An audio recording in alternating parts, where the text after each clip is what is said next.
Welcome back to another technical deep dive here in the debug zone. Today we're tackling a big question and breaking it down with insights from other users. Hopefully this clears up some misconceptions and helps you get the answer you need. So buckle up, stay a little curious, and let's jump right in.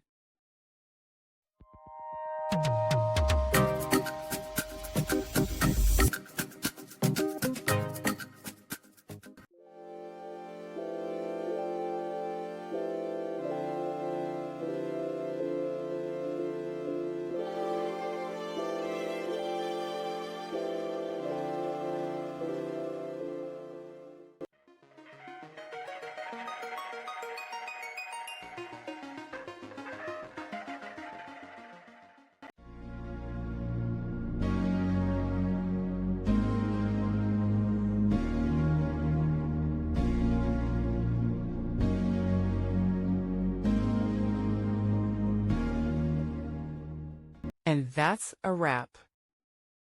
I hope you found the answer you were looking for. If you did, take a second to hit that subscribe button. It really helps out. And let me know in the comments which solution worked best for you. See you next time in the debug zone.